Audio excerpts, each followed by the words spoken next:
over the country.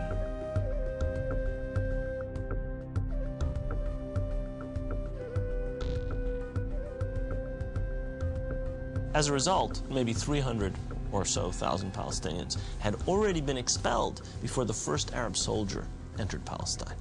Some of the neighboring Arab armies finally intervened after May 15, 1948, when Israel officially announced its statehood. Although there was a lot of war rhetoric on the Arab side, very few soldiers, Arab soldiers, were sent into the battlefield. And actually, for most parts of the war, there was superiority on the side of the Israeli army.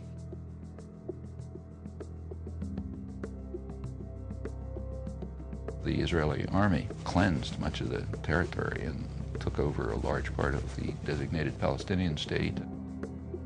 The new state of Israel encompassed 78% of the total land of Palestine. The West Bank came under Jordanian control and the Gaza Strip under Egyptian dominion. Although a truce was declared between Israel and the Arab states, true peace remained elusive, as over 700,000 Palestinian refugees languished in nearby camps, often in sight of homes to which they still held the deeds and a deep desire to return. Most of the deserted and evicted Palestinian villages were erased from upon the earth and were either turned into Jewish settlements or into fertile land.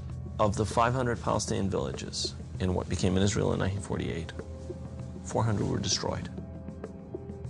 These efforts to destroy the possibility of their returning home were countered by the United Nations, which continues to affirm their human right enshrined in international law and morality to return. A Palestinian who had lost her land or lost his land as the result of the creation of Israel in 1948 cannot come back even for a visit. I can go back to Israel as if I were returning and claim immediate citizenship, having no historic tie, speaking no Hebrew, knowing no one in the country, having no family who ever was there.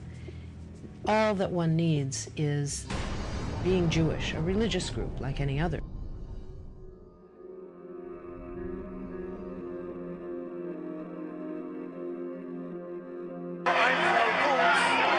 I'm a witness. I know the Arabs are very good. No problem till the Zionist movement start. My grandmother told me before the Zionist movement start, they babysitting each other, the kids.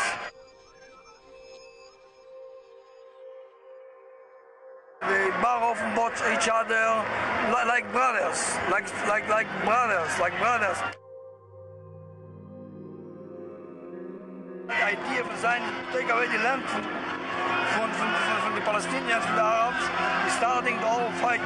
Not Arabs the problem, not Jews the problem, not Judaism, not Muslim, only Zionism.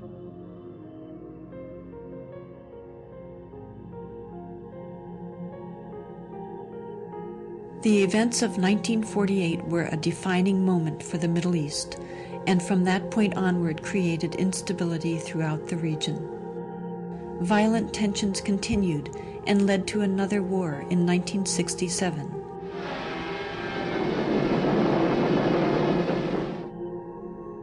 In that war, Israel occupied the remainder of historic Palestine, what is known today as the West Bank and Gaza.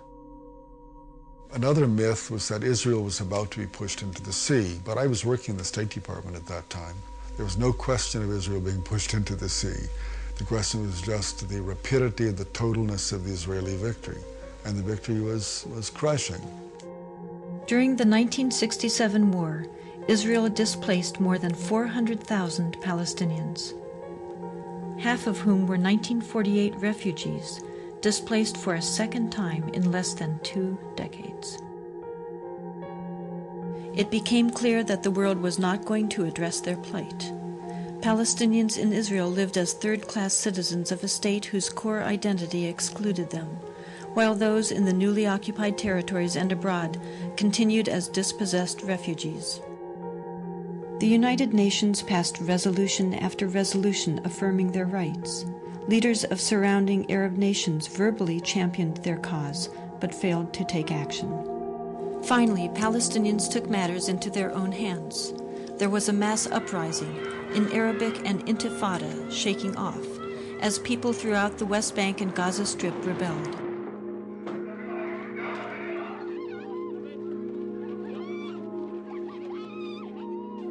The Israeli government adopted a strategy, in the words of Defense Minister Itzhak Rabin, of might, power, and beatings, which became known as the break the bones strategy.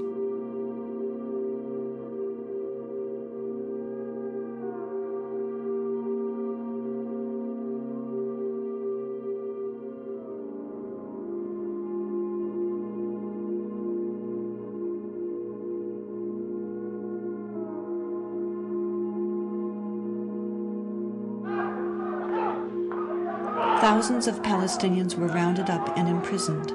Since 1967, over 400,000. Many were held without any charges whatsoever, under harsh conditions where physical abuse and torture were rampant.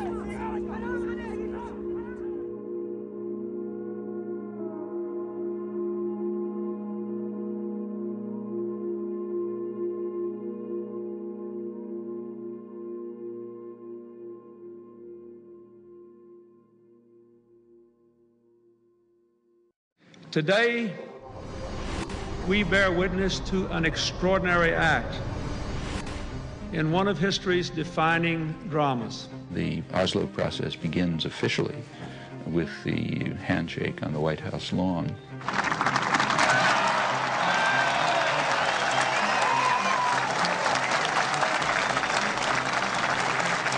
I think the main misconception is the years of Oslo were years of peace. And in that period, when there was supposed to be a peace process underway, in fact, the daily lives of Palestinians throughout the occupied territories got worse and worse and worse. The reality, and I saw it with my own eyes, that this was a new form of Israeli domination over Palestinians. Economic and social rights, which are rights to health, education, work, etc. These areas are the areas that declined the worst for the majority of Palestinians, almost all Palestinians. All the economic indicators turned for the worse under Oslo during this peace process. Moreover, Israeli settlements have continued to expand throughout that period.